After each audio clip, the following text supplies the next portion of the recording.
All right, greetings everyone. This is Robert and Jason with Mr. Texas Real Estate. A couple things coming up. So if you're looking to come to our 2-day class, make sure you text portfolio, right, to 281-401-9008. I think Darrell, you run that on the crawl underneath. Yeah, we're gonna add something. So the same 281-401-9008. They're gonna text the word cruise. Oh, if they want to come on a real estate mastermind cruise with us. We do our mastermind cruise every year. Yeah, why don't you tell them a little bit about it? This year it is like the last couple of days in September, the first couple of days of October. It's a 5-day cruise. 4 days. This 4 days. Oh, yep. It's a 4-day cruise in beautiful Galveston, Texas. We leave from there. 4 night. Yeah, you're right. Yeah, 5-day, 4 night. We have a ton of fun on it, and yeah, it's great. It's September 28th, which is a Thursday, leaving out of Galveston and coming back Monday the 2nd. So we've got 2 days at sea and 1 day at Cozumel. Yeah. Are you like the king of Cozumel, or is that something else? You're Playa. Playa, but it's right down the street. Gotcha. I mean, it's all the same place. You got to take a boat there, or do you just... Well, it's a ferry, but it's a gigantic ferry. Okay, how fast is it from Cozumel over there? 15 minutes, maybe. Yeah. Well, you can come hang out at Jason. That's his favorite port. Yeah. Yeah. If you want to go to Playa del Carmen, but I don't know if usually we're just there for the day, aren't we? We're there for the day, yeah. Yeah. If we got a late night departure, we could head across there, but Cozumel's great. We're going to do the turtle rescue again, if we can do the turtle rescue. Oh, fun. I think maybe we'll join you for that. It's a lot of fun. We might actually get off the boat this time. Oh, looky there. It's crazy, right? There's nothing in Cozumel, so it's not like it's pretty We had to quiet. go to one of the temple grounds, and that was like an hour bus ride. Yeah, screw that. Yeah, that was pretty far. Yeah, you don't want to do that. Yep. And then they got all those great little restaurants and stuff right there. So it's a dirty little port, though, right? Yeah, there's nothing. Yeah. Well, you have a lot of Mexico is kind of like that, right? Just Jamaica's the same way, and I mean, you start going down the list. It's like here's these little port towns, right? Right. And then it's like they're kind of nice. So you get the Hilton or the Ritz Carlton private club, right? Yeah. Although I'll tell you, the one that they run. Where did we go last time? Went to Cozumel. What was the other one? Playa del something. I'll remember the name of it. It was another Yep. playa. But that one's owned just by that cruise line. It's like owned by that company. So the whole place is pretty nice. That's actually where we do our massage stuff. It's really great. Nice. You just get off the boat, get a massage. There's this great bars down there. We drink at the bars and we go back to the boat. Who are we sailing on? Royal Caribbean. Yeah. Yeah, we were not disappointed. We were we're happy. Food was pretty good, I think. Yeah, food was decent. Good. Yeah. Mm-hmm. It was really rocky. Yeah, got a little rocky. Got a little rough a couple of times. You went down to the first aid, like the little medic's office, and they just had a big bucket of Dramamine hanging out there. Like take as many as you want. Yep. Just don't even you can overdose on the stuff you want. We don't really care. So that's coming up September 28th, March 2nd. We'd love to have you on that. Make sure you text the word cruise 281-401-9008. All right, we had an interesting lunch with a pretty interesting guy. We won't go into it too much, but he had a pretty funny quote when he talked about banks. So here's what I asked him. I said, hey, you're a former banker, and I would love to know what the discussion is around the water cooler in the banking world. Yeah, what are your regional local banks discussing right now? And he had a really great quote, which I hadn't heard before. Want me to say it? Yeah. Oh, yeah. So it was great. He said, when times are good, banks write loans, right? Yeah. He said, when things start slowing down, they buy bonds, right? And when things get really bad, they go play golf. Yeah. So he said there's 3 phases in a bank cycle, and that is making loans, buying bonds, playing golf. And he said, I said, where are you at right now? Playing golf. It's time to play golf. Mm-hmm. So that really interesting sort of behind the scenes there. It kind of tells you why it's taking so long to get some of this stuff, why the stuff is there's no appetite for a lot of this stuff. His quote too was, look, a decent regional bank, as long as they've had good credit risk and good credit profile, and these guys and gals have done a really good job underwriting these loans. You're gonna have some loans go bad, but that's okay. You can work them out. But more importantly, you can you can simply live off the fees. Yeah, survive on the fees. Yeah. So he said, you want to kind of batten down the hatches, but it's time to play golf. You're not writing new loans. You're not buying bonds because the bond market's a mess right now. So you're just kind of just playing golf, waiting for the next cycle. When your business model can run on 3 to 5%, it's pretty good times, right? Yeah. Yep. I think that's the one thing a lot of investors miss, and that is, I got to have 18% out of 20, I got a 40, I got 50% rate of return. I'm like, right. So what happens when times aren't going well? You get smacked in the face. Yeah. And that's what we're seeing right now with a lot of investors who took on a lot more risks that I don't think they truly understood. And now they're learning a really great lesson in risk management. Well, man, how long did we have cheap capital for? When did it really start? 2008, 2009. So, Obama to Biden. That was Bush to Obama. Yeah. Bush to Biden. Yeah. Just cheap capital. Mm-hmm. So really, you could make an argument cheap capital started in 2001 after 9/11. Yeah, you for could sure. Make that. They were actually trying to be adults, and they more tax incentives after 9/11 than cheaper capital. Well, so let's do this. I guess you always have to ask the question: what is cheap capital? From a business standpoint, I think anything under 7% is almost free. In fact, if you have a 30, I'd say 6, but yeah, I mean we're splitting hairs. If you are in the mortgage industry, a 30-year fixed rate mortgage, you will pay as much interest as you do principal at 5.62%. So whenever people tell me like, well, Jason, interest rates have been too low for too long. Well, what should they be? Right. And I get all kinds of crazy answers. I'm like, well, here's the deal. Fannie Mae, Freddie Mac, well, one of the reasons real estate's not crashing right now, and this is going to drive the libertarians crazy, but one of the reasons real estate's not crashing right now is because those organizations are still in conservatorship. They're being run by the federal government. If those were for-profit entities, any and everybody would be getting loans. They'd be packaging bad loans just like they did in 2005 to about 2009. So I don't think, and here is the reality. You could say go audit the Fed and do all that nonsense. That's fine. And don't get me wrong, the Fed is doing some really stupid stuff right now. It doesn't really have anything to do with lowered interest rates, but how they've raised rates. But the interesting thing is if you look at our cost of capital controls, they're run by the Federal Reserve, the Treasury, and Fannie Mae and Freddie Mac. Now you'd ask, well, Jason, how does Fannie and Freddie control cost of capital? I'm like, well, they kind of keep a lid on mortgages. I mean, 7-8%. I got an 8.125 for this most recent deal, which is pretty decent the way I'm looking at it. And it's got a 5-year prepay, but 30-year fixed rate mortgage in the middle of allegedly a banking crisis. Right. And we were able to get loans for it. So we're actually having a conversation with a lot of the masterminds. Somebody pinged me the other day and said, hey, I know you had mentioned, when are you guys going to start talking about traditional mortgages? And I said, right now. Yeah. Simply for the prepayment penalties. And we have someone who's really good and about to hang her license. Yeah. So it's going to be interesting to say the least. But yeah, now's the time for, if you were that big risk taker, you might be taking a bath right now. We're hearing about a lot of investors having to put capital back in deals, which is fine. That's what happens, right? Everyone forgets how real estate actually works. It's pretty funny to me. Interest rates go up, your cash flow goes down. Yeah. Taxes go up, cash flow goes down. Insurance goes up, cash flow goes down. When there's increase in the cost of capital, which are interest rates, your cash flow goes down. Reserve requirements go up to get loans done. Someone's got to bring some money to the table. They absolutely go up. Construction costs become more expensive. And we own a construction company here, and it is a nightmare to keep construction costs under control. They're literally changing weekly. Yep. I was getting bids from certain contractors. I'll never forget my window guy 2 years ago. Yeah. Was like, this number is good for a week, maybe. Like a week, 5 days. Like, I can't even guarantee this price for 5 days. So how do you build a business out of, construction when it's like, hey, the price of AC just went up 50% in a month? You don't. I mean, that's a big thing when we look at how to run our businesses. And one of the things that I've been doing for 25 years is I want fixed cost. Yeah. Right. I want as many fixed costs as possible. Hey, if you do the variable here, you'll save. What if I just buy it fixed? Well, okay, it's this. I'll take that. Right. Because now I know what to plan for. Mm-hmm. Right. Now I can make good estimates.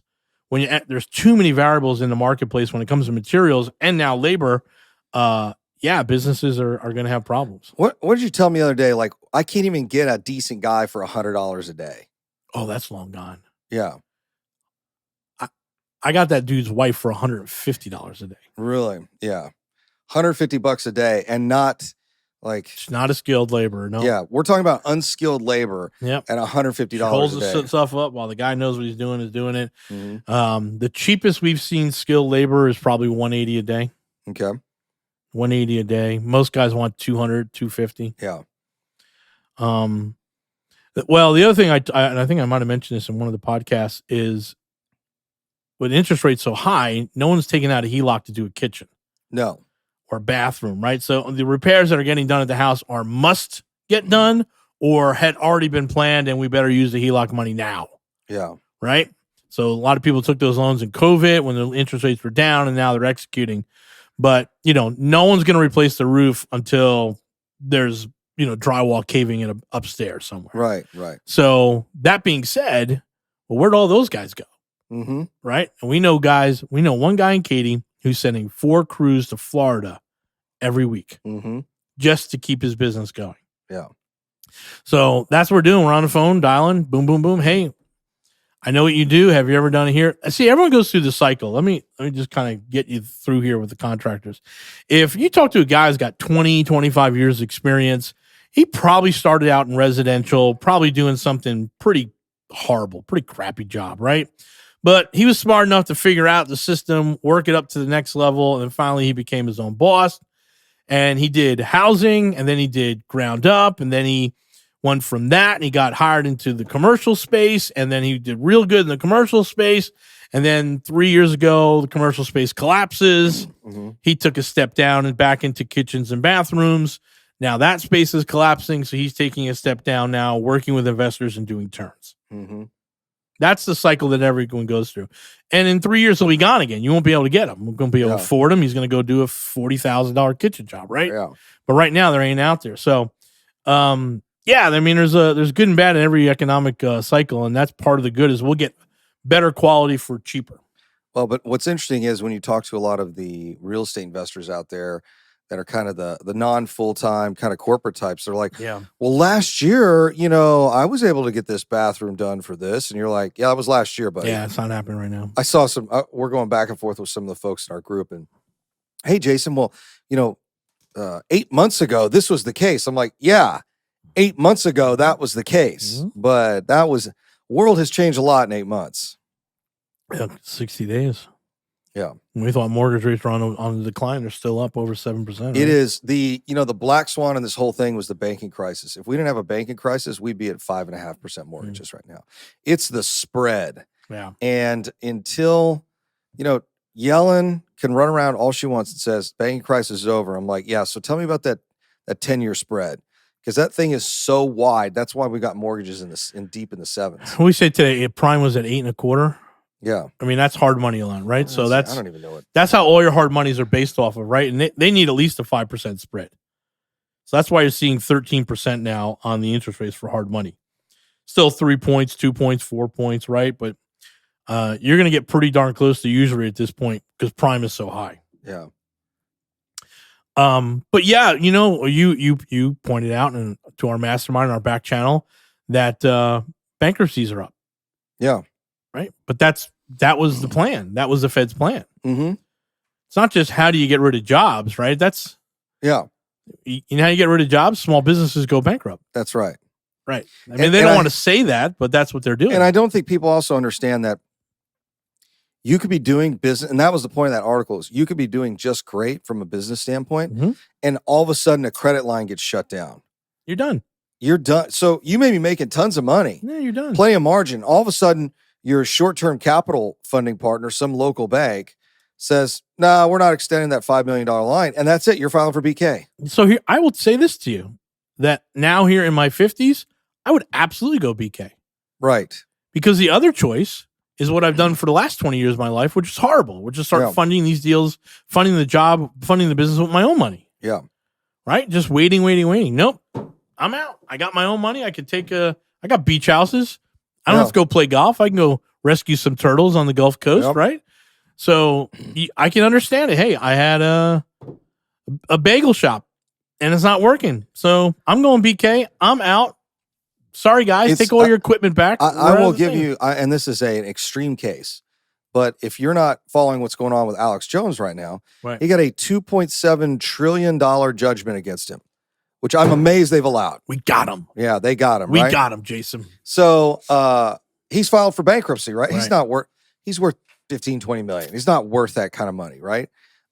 He's never going to fund his interdimensional travel. Right. Yeah, I'm not going to be able to do that. So he's out of that. So you just filed BK. Huh. It is. I was. I don't even know if we should. You know what? We should bring this up. So there's somebody out there that's doing some really interesting things behind our back. Let me put it that way. And sending letters and doing some other stuff. And that stuff. That's fine. Talking about a friend of ours who his business filed bankruptcy, which he probably should have filed 2 years ago. Right. That's the thing. Right. Fire yourself fast. That's a good point. Everyone is. I was watching a thread. Someone, why is hiring the hardest thing about owning a business? We're like, yeah, that's absolutely because you haven't gone through the lesson, but that's okay. But even in that scenario, my bank line goes away. I'm done. Yeah. We're done here. We're good. Yeah. That's it, guys. Game's over. It's like, oh, Rob's a failure. He went BK. I'm like, no, I use the tools at my business. And, what's the statistic? Most millionaires or most entrepreneurs and successful millionaires are going to file BK at least 3 times in their career. Yeah. You will file BK at least if you're doing this at a really high level. If you're just mom and pop, I buy some rentals. We're at a high level. I mean, well, that's what I mean. $100 million in transactions. Well, that's what I mean. Like most people never get to that. They're like, oh, I'm worth a couple $1 million. I do a little bit of real estate. Yeah, but you're not really pushing the envelope. Like you're not. Right. I mean, come on. Everybody that brags to me about 2008. Well, I was here in 2008. I always like to ask, well, how big was your portfolio in 2008? How big was your portfolio relative to the rest of your net worth? Because then when you start having this conversation, you realize they're not really worth much. So they never really have much at risk. So when you look at somebody that doesn't have much at risk, explain to you what risk is around the corner. I'm like, you really don't believe that. It's probably a good way to put it. Because if you actually believe that, then you would be putting more risk or less risk on the table, right? You're just want to shoot your mouth off because everyone thinks you sound smart at the local real estate club. You sound kind of not smart. Well, I'll even have a little more fun with this. We've had 3 people in the last 60 days concerned about our reputation. Oh, that's true. So that basically they could screw us on a deal. Yeah. Thank you so much. We got it. Yeah, I got it. Yeah. I appreciate that. Really concerned. I'm like, what are you concerned about? You guys worried about your reputation? No, we're good. I always ask, like, should I be? I think we're good. I think if I was really worried about my reputation, I wouldn't post as much as I do to social media. If I was really concerned. I was like, oh, I saw a bad post. It's like, yes, you did. Yep, oh, yeah. You're going to see a lot more. Our attorney's working on some docs right now. We got to send cease and desist letters and all that stuff. I keep forgetting I'll wait till the next Facebook post. It's number 4 on the list. I have 4 things. Oh, do you? Okay. Yeah, I'm pretty sure it is number 4. But, it's just, I think it's pretty funny. I guess the part is we know more people that do this privately than publicly. Even the big syndicators are pretty quiet about what's going on. I mean, with the exception of a handful. Yeah. But, it's like, guys, what do you expect? Costs are up almost 100% between interest, taxes, and insurance. It's insane. So what deal?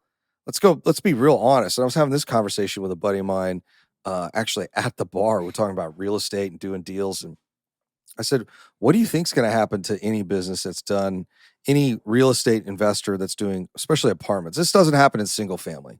As it's not as severe in single family. It's incredibly severe in multifamily. You just bought a 200-unit apartment complex at a 5.5 cap a year ago. Right. And you had your cap rate. Great deal. 5 cap, geez. You are in a 3.5% loan, and it's a bridge loan. You're doing some construction. You're going to refinance. All of a sudden, your cap rate lock expires, and you're at 100% more 9% cost of capital. Yep. And there's no 5 caps out there. This thing's a 7, right? Why did it drop cap rate? Simple. Let's do the quick math. So a lot of folks forget net operating income, right? So your NOI blows out because guess what? Taxes and insurance are way up. So make readies. Yeah, make readies are more expensive. Right? Yeah, your turns are more expensive. It's all of a sudden your NOI blows out. Interest rates go up, which has some bearing on cap rates. So you're looking at losing a couple $100,000 a month, and that's what we're seeing right now. And we're experiencing it too. We're going through the same pains as everyone else, and we're one of the few people that actually get on YouTube and talk about it. Yeah, right. Because there is a crisis going on here in real estate, and as much as we want to bring you into the mastermind and sell you this product and sell you that product, we're not doing any two clap stuff, right? Yeah. You better be aware. But if you can get into this market and you can weather this 18 months, my God, how strong are you going to be for the next 72 months, right? So this is what I said yesterday. Someone posted, so we have a very super secret landlord group in Houston, and it's a lot of the big operators, single family and multifamily. And everyone, I'm the guy that's like, hey, the market's not going to crash like you think it's going to crash. There's going to be some capital calls. There might be some deals that go back to the bank, but it's not going to be like 2007, 2008. And so somebody said, well, Jason, what if you're wrong and real estate crashes 30, 40%? So first of all, that's never happened in Texas. But here's what I would do. I would literally file bankruptcy and then open a fund the next day. You bet. They're like, what would you do in your real estate fund? I'm like, real estate's on sale 30 to 40%. What do you think I'm going to do? That's exactly what's going to happen, right? And the savvy ones will get in line first. Yeah, for sure. So this whole idea that the marketplace can weather a 50% reduction in value is like, dude, you're delusional. Now, here's the good news. If you adjust for population, sales of single-family real estate have never been this low ever. This is the lowest ever. Like the number of sales by population, this is the very bottom. Right. So what does that mean for us? That means, survive the 25, right? That's what we've been saying. Yeah, because I don't know who termed that, but it's great. It'll start turning next summer, and then the following summer, we're going to be out of half our portfolio because we won't be able to afford the taxes. The property will be too high. Yep. So by 2025, we'll be dumping a lot of property and bringing in massive gains, right? Mm-hmm. So that's why we did them in funds. We did them in LLCs. We can move that around, have some tax advantages, take care of all that. But, we came to Texas telling everyone, hey, it takes 5 to 7 years to essentially set up your free and clear portfolio. I started here in 2018, and in 2025, I will have my free and clear portfolio. Mm-hmm. So we just got to weather the next 18 months because, the 18 months after that's phenomenal. It always is, right? So the market will come back, interest rates will go down, and that's when everything is going to go crazy. And we're looking forward to it. Mm-hmm. And, we survived COVID. We're going to survive this. We're going to get through it. And at the end of that 7 years of me basically dealing with the Texas heat, we'll have millions and millions of dollars of free and clear real estate. Yeah. So that's what we do. And you just have to be an adult about this stuff, right? Again, now more than ever, you can tell the children from the adults, right? Oh, right. Because the children are running around scared. Yeah. It's like, my gosh. Oh my gosh. Did you hear this person is having a capital call? And did you hear this is this? Yeah. And you're like, that's what happens. Yeah. That's what happens when there's a big change in the marketplace. Right. So, again, my comment has always been, especially over the last year, nobody expected interest rates to double and taxes and insurance to go up 50 to 100%. Like no one anticipated that. Granted, you could point back to, hey, there's inflation here, but for that level of inflation to have this level of impact is pretty wild. Now, the other thing I hear is people are like, oh my gosh, interest rates are going to go to 10, 20, 15, 18%. And I'm like, well, if you believe that to be true, then you also believe in the 1970s, 1980s inflationary pressure on the price of real estate. If you believe rapid inflation and rapid increases in prices and rapid increase in interest rates, which you must also believe at the same time that real estate is going to quadruple in price in a very short period of time. It's going to move up. Because that's exactly what happened. Yep. So if you're that guy that's like, well, rates are exploding, so therefore prices are going down. I'm like, show me where in history that's happened. Because it hasn't happened. In fact, Mike Simonson's got another video out today. He's like, prices are being protected. In fact, prices are starting to go back up again, which is crazy when you think about it. So what's going to happen when rates drop a little bit? Or what's going to happen when people finally go, you know what? It's a 7% world. What's really scaring people right now is I put my house on the market, and between the time I put my house on the market to me finding that next house, rates have gone up 2%. That's what's got them worried. Yeah. They're really not worried about the rate as much as the rate of change. Agreed. Well, that's kind of what we're seeing in the marketplace. Again, make yourself aware of this stuff. Make sure you follow us. Actually subscribe. Right. We've got you're doing a once a month market update now. Yes, it's next week or the week after. I can't remember. It's a Monday towards the end of the month. And remember, if you're looking at, again, if you're getting in now and you have the resources, you have the capital, there's a good time because all the other investors are scared. Last Monday of the month. What did we pick up that duplex for? 67. 67,000. And I haven't started negotiating on it yet. Like hard duplex, yeah. Duplex, but it's going to need a hundo and work. What was the fourplex? We passed on the fourplex, all right? What was the deal with the fourplex? I mean, it was like 80, 90, 92 for the fourplex. I saved it. I haven't even sent it to her to make an offer yet. Yeah. But we may end up taking that one too if we just get it cheap enough. I think that fourplex is in better condition than a duplex is. Maybe. But it looks bad. The reason it looks so bad is the siding. Like it looks like a teardown, right? But I don't know. I could probably get that fourplex in the 80s. But I think it's all going to end up being one once because it's only like 3,000 square feet. But anyway, so I love it because I feel like there's nobody doing deals out there. So we walk and go, yeah, I'll take that one, that one, that one. It sure is a lot of them. Yeah. We walked that Heights house today. Brian was blown away by that house. And it looks great. We're all in for 470. It's worth 620 to 660. And we bought that in May. So, and it'll go on the market here in the next week or two. But there's a bunch of deals out there. Every single day, there's one that hits the market. Yeah. So again, if you're looking to start or expand your portfolio, go ahead and text the word portfolio to 281-401-9008, 281-401-9008. And if you want to have fun on our cruise with us, because we'll be talking about this and some of the realities of real estate investing while cruising the Caribbean, go ahead and text the word cruise to 281-401-9008. I'm done. All right. Thanks, guys.